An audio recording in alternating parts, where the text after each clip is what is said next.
दोस्तों नमस्कार। दोस्तों, इस देश के पॉलिटिशियंस ने इस देश को किस हद तक खोखला कर दिया है, हमें लगता है कि आज उसका एक पन्ना आपके सामने खोलें और उस पन्ने में लिखे हुए हर शब्द को जरा आप महसूस कीजिएगा और सोचना शुरू कीजिएगा कि आने वाले वक्त में आपके बच्चों के लिए यह देश बचेगा या नहीं बचेगा।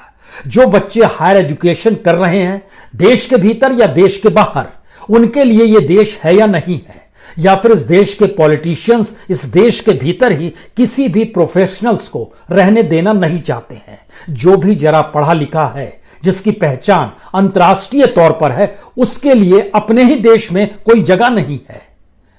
एक ऐसी परिस्थिति में देश आ गया है जहां लगता है कि मनरेगा के तहत मिलने वाला रोजगार या फिर वायरस के संकट से जूझते हुए सैनिटाइजर कितनी बड़ी तादाद में हम लोग बना रहे हैं, उसी के आंकड़े पेश करके बताए जाते हैं कि भारत की ताकत को देख लीजिए।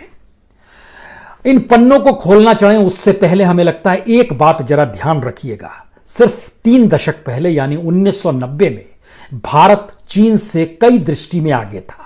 पर कैपिटा इनकम में आगे था, एक्सपोर्ट करने में आगे था, प्रोडक्शन के क्षेत्र में आगे था, सर्विस के क्षेत्र में आगे था। लेकिन इन 3 दशकों के भीतर भारत की स्थिति इस देश के पॉलिटिशियंस ने कुछ इस तरीके से बना दी है कि चाहे वह हिंदू मुस्लिम का जिक्र हो, चाहे वो आपस में बांटते हुए सियासत साधते हुए खुद को रईसी से रखने की सोच पॉलिटिशियंस में हो, उनके बैंक खाते में लगातार पूंजी बढ़ती चली जाती है और देश के भीतर की गरीबी, इस देश के भीतर के खनिज संसाधनों की लूट और पॉलिटिक्स में आता पैसा, ये सारी चीजें जब मिलाइएगा तो हो सकता है आपको इस देश के पॉलिटिशियन से घृणा हो जाए। हमें लगता है आज हम इस पन्ने को जानबूझकर खोलना चाहते हैं। 24 घंटे पहले अमेरिका ने जब यह कहा कि H1B वीजा अब हम नहीं देंगे, 1 साल के लिए इसको सस्पेंड किया जा रहा है, तो इसका मतलब बहुत साफ था कि जो 85,000 वीजा हर साल अमेरिका जारी करता है, जिसमें सबसे ज्यादा वीजा पाने वालों की तादाद, अप्लाई करने वालों की तादाद इंडियंस की होती है, उन इंडियंस के लिए क्या देश के भीतर कोई स्पेस नहीं है? हमारा प्रवासी मजदूर गांव लौट रहा है तो उसको इनरोल किया जा रहा है मनरेगा में। हम दुनिया के उन देशों में शुमार हैं जहां पर अनस्किल्ड लेबर सबसे ज्यादा है। स्किल्ड लेबर की तैयारी हमने की ही नहीं है। पर कैपिटा इनकम में हम नीचे दर नीचे चलते चले जा रहे हैं। तो आइए जरा इस पन्ने को हम आपके सामने खोलना चाहते हैं और इसकी शुरुआत तो इसी बात से की जाए कि जिस H1B वीजा का हम जिक्र कर रहे हैं, यह 85,000 वीजा जो होता है, इसमें 20,000 वीजा मास्टर कोटा के तहत आता है, जो मास्टर्स की पढ़ाई के साथ जुड़ा होता है। पिछले साल 85,000 वीजा और जो रिन्यूअल हो किया गया, उन दोनों को मिलाइएगा तो तकरीबन 1,88,123 वीजा जारी हुए थे। उसमें इंडियंस की तादाद जो थी वह 1,31,549 थी। भारत के बाद चीन का नंबर था, उनकी संख्या 28,483 थी। और जो पिछले महीने जो वीजा जारी हुए H1B वीजा के, अब सस्पेंड होने से ठीक पहले 143 वीजा जारी हुए, जिसमें से लगभग 47 वीजा इंडियंस को मिले हैं। यहां जिक्र सिर्फ इस बात का नहीं है, इसको जरा समझने की कोशिश कीजिए कि अब जैसे आने वाले वक्त में जो न्यू फाइनेंशियल ईयर 2021 का शुरू होगा, उसके लिए H1B वीजा पर मुहर अक्टूबर से लगनी शुरू हो जाती है। उसके लिए जो एप्लीकेशन अमेरिका के पास है वह 2,75,000 की है। इन 2,75,000 में जो इंडियंस हैं, 1,87,000 इंडियंस ने अप्लाई किया है। चाइना के 36,300 लोगों ने अप्लाई किया है। अब सवाल है कि जो 1,87,000 H1B वीजा वाला तबका है, इसका मतलब है कि उसने ग्रेजुएट है, उसने एक लिहाज से हायर एजुकेशन की हुई है, मास्टर्स की डिग्री है, अब वो रोजगार के लिए वहां जाना चाहता है। वह जब नहीं जा पाएगा तो उस देश के भीतर में, भारत के भीतर, उसके लिए हमारे पास कौन सा स्कोप है? कोई स्कोप है क्या? और भारत के लोग दुनिया भर में जितनी बड़ी तादाद में अलग अलग क्षेत्रों में काम कर रहे हैं, हमने इसकी कभी कोशिश ही नहीं की कि वह कम से कम भारत में आकर काम करे। हमने उल्टा काम किया। जो पढ़ा लिखा तबका होता है वो कितनी जल्दी भारत छोड़ दे, हमारा पूरा ध्यान या पॉलिटिशियंस का पूरा ध्यान इसी पर होता है। हम इस बात का जिक्र आपसे आज इसलिए करना चाहते हैं क्योंकि जो भारत के जरिए बाहर पढ़ने वाले बच्चों की तादाद है वो बरस दर बरस बढ़ी है। लेकिन इसका अगला सवाल यह है कि अब जब H1B वीजा नहीं मिलेगा तो क्या जो भारत की ही कंपनियां अमेरिका में काम कर रही है, जिसमें TCS है, इन्फोसिस है, विप्रो है, टेक महिंद्रा है या HCL है, हम दो इंडस्ट्री के बारे में बताते हैं। इन्फोसिस में काम करने वाले जितने भी लोग हैं उसमें बड़ी तादाद वहां पर अमेरिकन को भी उन्होंने हायर किया हुआ है। विप्रो ने भी यही किया हुआ है। विप्रो की कुल ताकत जो है 1,88,270 वर्कर्स हैं विप्रो के पास। उसमें वहां के लोगों को, जो दूसरे देशों के लोगों को काम दिया हुआ है, उसमें तकरीबन 41,000 दूसरे लोगों को काम दिया हुआ है। उसकी वर्कफोर्स में ऑस्ट्रेलिया में मान लीजिए वहां खुला हुआ है, उनकी कंपनी है, तो वहां पर लगभग 40% ऑस्ट्रेलियंस को भी काम दिया हुआ है। यूनाइटेड स्टेट्स में है, वहां पर भी लगभग 37% दिया हुआ है। इस तरह अलग अलग दिया गया है। और पिछले साल ही लगभग 6,932 लड़कों की जब भर्ती हुई तो वो अमेरिकन्स थे जिनको काम दिया गया इन्फोसिस ने। हम इन बात का जिक्र जब कर रहे हैं तो हमको लगता है कि आखिर भारत को छोड़कर जाने वाले लोग भारत में आना नहीं चाहते हैं क्या? जो बिजनेसमैन है वो भारत में आना नहीं चाहते हैं, या जो भारत छोड़कर चले गए वो क्यों नहीं आना चाहते हैं? ऐसे बहुत सारे लोगों से हमने, जो अमेरिका में बिजनेस कर रहे हैं, उनसे भी बात की। उनका बड़ा साफ कहना है, भारत में बिजनेस शुरू करने का मतलब है कि आपकी कॉस्ट बढ़ती चली जाएगी। वो कॉस्ट निचले स्तर से शुरू होगी, जहां से आपको जमीन लेनी है। वहां पर आपको निचले स्तर का अधिकारी होगा, पुलिस वाला होगा, विधायक होगा, सांसद होगा, पॉलिटिकल पार्टी, सबको पैसा देना पड़ता है। तो इस देश के भीतर में पॉलिटिकल पार्टीज ही जब पैसा ले और वो अगर सत्ता में आ जाए तो उसका हक ज्यादा बन जाता है। यानी जो सत्ता में रहता है वो इस देश के बारे में नहीं सोचता है, कैसे पैसा और कमा लें इस बारे में सोचता है। तो इस पर जब हमने नजर डालनी शुरू की कि भाई दुनिया भर के देशों में इतनी बड़ी तादाद में भारतीय हैं, तो उसका पहला हिस्सा सामने आया RLD का, यानी रिसर्च एंड डेवलपमेंट। इस पे भारत में दुनिया के तमाम देशों में सबसे कम खर्च किया जाता है। जीडीपी का भारत ने डाटा दिया है कि हम खर्च करते हैं 0.6%। आपको जानकर हैरत होगी कि पूरे वर्ल्ड में R&D पर जो खर्च होता है, रिसर्च एंड डेवलपमेंट पर, वो तकरीबन 1.7 ट्रिलियन डॉलर है, यानी 1.7 लाख करोड़ डॉलर खर्च होता है। और इंडिया इस पे जो खर्च करता है वो तकरीबन करता है 1,300 करोड़ डॉलर, इतना खर्च करता है। और ये ओवरऑल पूरी दुनिया में जितना R&D पर खर्च होता है उसमें भारत के हिस्से में आता है सिर्फ 2.8%। इतना ही भारत खर्च करता है। अमेरिका अपनी जीडीपी के हिसाब से 2.8% खर्च करता है, भारत 0.67 खर्च करता है। कोरिया 4.2% खर्च करता है अपनी जीडीपी का, हम लोग 0.6% करते हैं। इजराइल 4.3% करता है। चाइना 2.1% करता है, जिसकी भारत की तुलना में कई गुना ज्यादा बड़ी इकोनॉमी है। लेकिन इसके अगला सवाल यह है कि भारत में जो R&D पर खर्च भी होता है वह किन क्षेत्रों में होता है? सिर्फ 3 क्षेत्र हैं: department of atomic energy, department of space, department of science and technology. और जितने भी PSU हैं, इतनी बड़ी कमजोरी है, खुद भारत सरकार की ही रिपोर्ट बतलाती है कि कोई तालमेल ही नहीं है कि इस देश के भीतर में कोई रिसर्च भी हो। तो R&D पर इस देश में खर्च नहीं होता है। और यहीं से सवाल निकलता है कि क्या दुनिया के अलग अलग देशों में रहने वाले इंडियंस जो हैं उनको भारत लाने की दिशा में क्यों भारत नहीं सोच पाता है? और इस दिशा में जब हमने देखना शुरू किया तो हैरत अंगेज स्थिति थी, क्योंकि इस देश के लोगों ने तो नोबेल पुरस्कार तक जीता है। अमर्त्य सेन मौजूदा वक्त में हार्वर्ड यूनिवर्सिटी में पढ़ाते हैं, 1999 में मिला। इकोनॉमिक्स साइंस में दुनिया के तमाम देश इनवाइट करते हैं, भारत इनवाइट नहीं करता है। अभिजीत बनर्जी, इनको भी इकोनॉमिक्स साइंस में मिला, यह भी अमेरिका में जाकर बस गए। अमेरिका में 17 इकोनॉमिस्ट ऐसे हैं जिनकी पहचान अंतर्राष्ट्रीय तौर पर है, और उनमें से किसी भी इकोनॉमिस्ट को हम अपने यहां लाने की स्थिति में नहीं आ पाते हैं। वो आना चाहते हैं, और उसमें चाहे अभिजीत बनर्जी हो जो MIT में है, अमर सेन हार्वर्ड में पढ़ाते हैं, प्रणव वर्धन कैलिफोर्निया यूनिवर्सिटी पढ़ाते हैं, कौशिक बसु कॉर्नेल यूनिवर्सिटी पढ़ाते हैं, जगदीश भगवती कोलंबिया यूनिवर्सिटी में है, गीता गोपीनाथन तो अब इंटरनेशनल मॉनेटरी फंड में चली गई हैं, राज चैटी हैं जो कि हार्वर्ड यूनिवर्सिटी में है, सैंडिल हैं जो हार्वर्ड यूनिवर्सिटी में है, देवराज राय हैं जो न्यूयॉर्क यूनिवर्सिटी में। एक लंबी फहरिस्त है जो कि इकोनॉमिस्टों की। हम उन इकोनॉमिस्टों को अपने देश में लाना नहीं चाहते हैं, उल्टे इस देश को छोड़कर हर प्रोफेशनल भाग जाए, इस दिशा में काम करते हैं।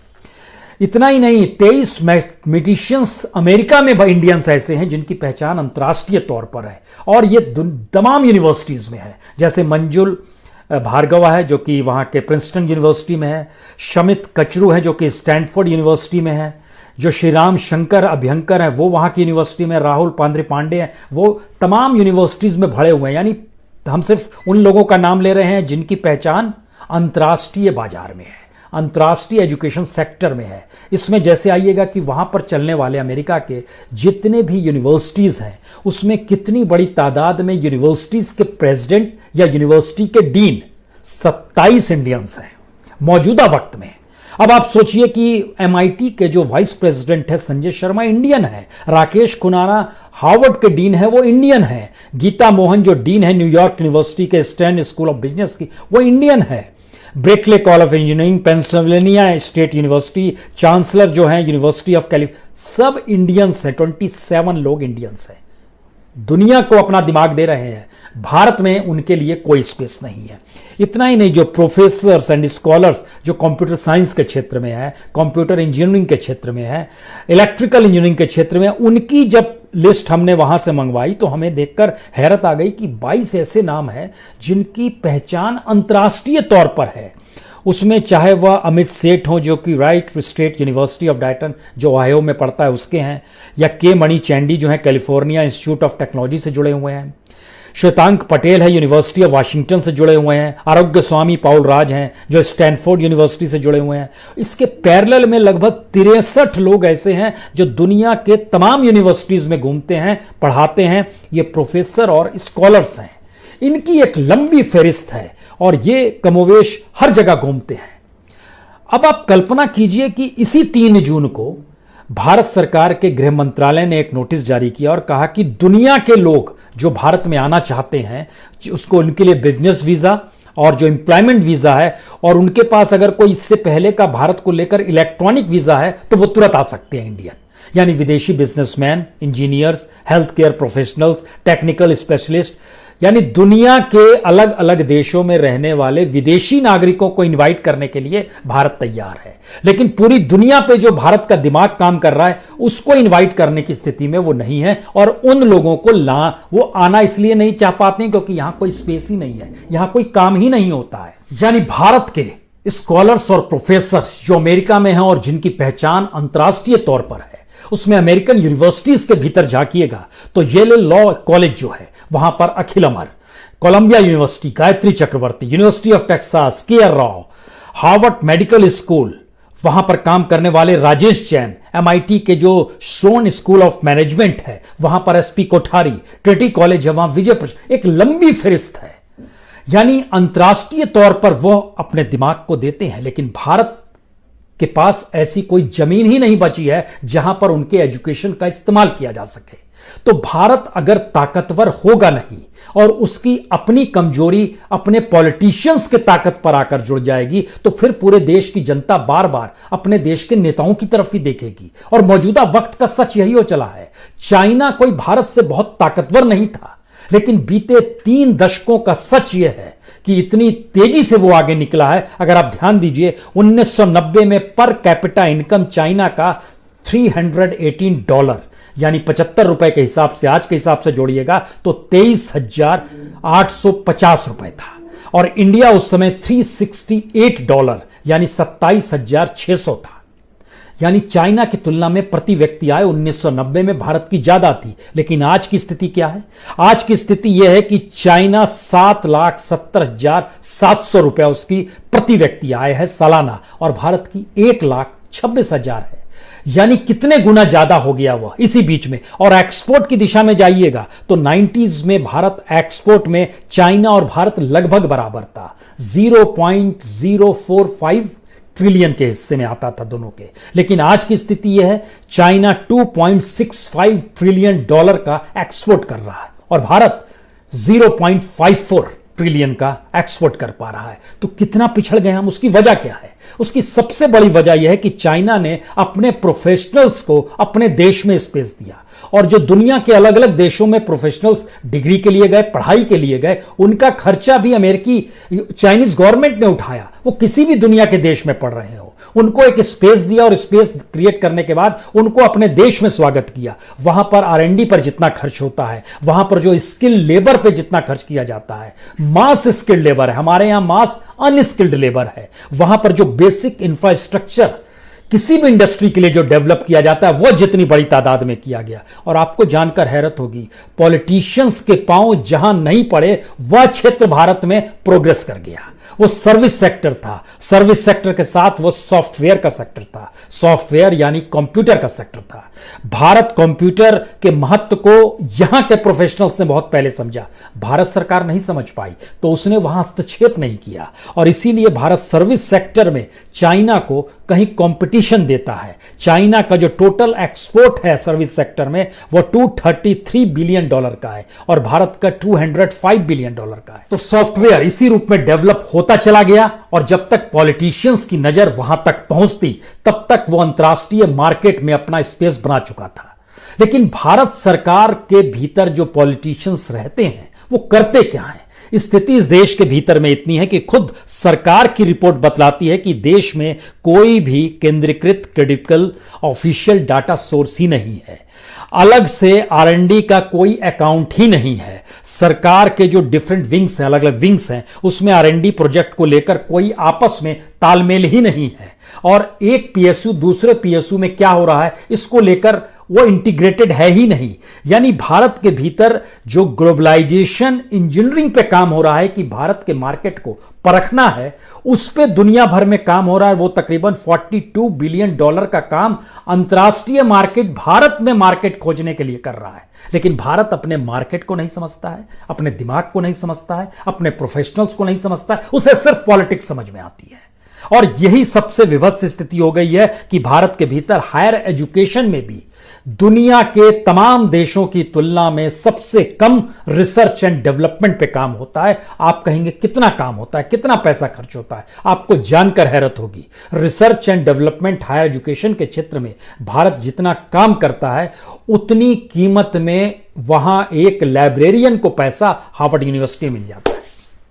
यह स्थिति इस देश के भीतर की, और इसीलिए भारत जिन परिस्थितियों में जा रहा है और मौजूदा वक्त में जा रहा है, तो भारत के मार्केट को दुनिया देख रही है। आप इंतजार कीजिए, आने वाले वक्त में भारत खूब हथियार खरीदने वाला है, क्योंकि वर्ल्ड वाइड अंतरराष्ट्रीय मार्केट स्लम में आ चुका है, वहां पर बिक्री नहीं हो पा रही है। तो भारत को अब सामान बेचा जाएगा, हथियार बेचे जाएंगे। इस पे R&D पे भारत पे लेकर काम अंतरराष्ट्रीय मार्केट में जो तमाम हथियार बेचने वाली कंपनियां हैं उन्होंने काम किया है, देशों ने काम किया है। उस पर चर्चा अगले एपिसोड में हम आपसे करेंगे। लेकिन जाते जाते एक जानकारी दे दें कि जब हम आपसे जिक्र कर रहे हैं, प्रधानमंत्री ने भी कई बार जिक्र किया कि देखिए भारत कितना सैनिटाइजर बनाने लगा। अरे सैनिटाइजर तो तत्काल की जरूरत थी, और आपको जानकर हैरत होगा कि 26 करोड़ से 27.5 करोड़ रजिस्टर्ड लेबर भारत के भीतर मनरेगा में आ गए हैं। यह अलग मसला है कि उसमें हम सबको जॉब कार्ड भी नहीं दे पा रहे हैं, रोजगार भी नहीं दे पा रहे हैं, लेकिन वहां पर लगभग 1.5 करोड़ तादाद बढ़ गई है। दूसरी स्थिति सैनिटाइजर की, भारत के भीतर 100 डिस्टिलरीज जो हैं वह यूनिट लगाई हुई है इस बीच में सैनिटाइजर के जरिए कमाल है। और सैनिटाइजर में उत्तर प्रदेश के भीतर में इस दौर में लगभग पिछले महीने का डाटा आया है, 16 मई तक उसने लगभग 58 लाख लीटर सैनिटाइजर बनाया, 47 लाख लीटर सैनिटाइजर दूसरे राज्यों को बेच दिया, और इससे रेवेन्यू कमाया लगभग 42 करोड़ रुपए, जिसमें जीएसटी भी शामिल है। यह कमाई है। यानी सारी शुगर मिल देश के भीतर में लगभग 200 शुगर मिल लगी हुई है सैनिटाइजर बनाने में, तमाम डिस्टिलरीज लगी हुई है सैनिटाइजर बनाने में। और सैनिटाइजर का नियम क्या है? भारत सरकार सैनिटाइजर खरीदती है 500 रुपए में 1 लीटर। 500 रुपए में 1 लीटर सैनिटाइजर भारत सरकार खरीदती है। जिसको लाइसेंस दिया जाता है वो 300 रुपए में लेकर आता है। वो जिसको लाइसेंस मिलता है, वो जिनसे बनवाता है सैनिटाइजर, वह उसको 150 रुपए में मिलती है उसको। तो यानी 150 रुपए में सैनिटाइजर बस बनता है, 300 रुपए में वो सेल कर देता है जिसको लाइसेंस मिला है, लाइसेंस वाला सैनिटाइजर कलेक्ट करता है और 500 रुपए में सरकार को बेच देता है। यही इस देश की इकोनॉमी है। कमाल की इकोनॉमी है। यह कोई देश की इकोनॉमी है। यानी सैनिटाइजर जैसी जगह में भी मुनाफा खोजा गया और 150 से 500 के बीच में सब कोई बांटते हुए निकल गया और ये इकोनॉमी हमारे सामने आकर खड़ी हो गई। इस इकोनॉमी में सोचिए अंतर्राष्ट्रीय तौर पर भारतीय दिमाग जो दुनिया भर में फैला हुआ है और इन प्रोफेशनल्स की तादाद तकरीबन 3.5 लाख है, जिनकी पहचान अंतर्राष्ट्रीय एजुकेशन के फील्ड में, वैज्ञानिक के फील्ड में, साइंस टेक्नोलॉजी के फील्ड में, हर क्षेत्र में है। मैथमेटिशियंस उसमें भरे पड़े हैं, कंप्यूटर साइंस से जुड़े हुए लोग जुड़े पड़े हैं। उनके लिए कोई जरूरत भारत में नहीं है, क्योंकि भारत तो उस राजनीति को जीता है जिस राजनीति में एक तरफ संघ परिवार होगा, दूसरी तरफ गांधी परिवार होगा, एक तरफ कांग्रेस होगी, दूसरी तरफ बीजेपी होगी, एक तरफ क्षेत्रीय पार्टियां होंगी। इसी मशक्कत में पूरे देश को सबने खोखला बना दिया है। बहरहाल अगले एपिसोड में आपसे मिलते हैं, इस हथियार के खेल को समझाते हैं। रशिया तैयार हो चला है, धंधा उससे शुरू हो गया है और अब दुनिया के 5 देशों की 18 बड़ी कंपनियां भारत को हथियार बेचने को तैयार है और भारत कंगाली में भी हथियार खरीदेगा। यह है स्थिति। बहुत बहुत शुक्रिया, बहुत बहुत शुक्रिया।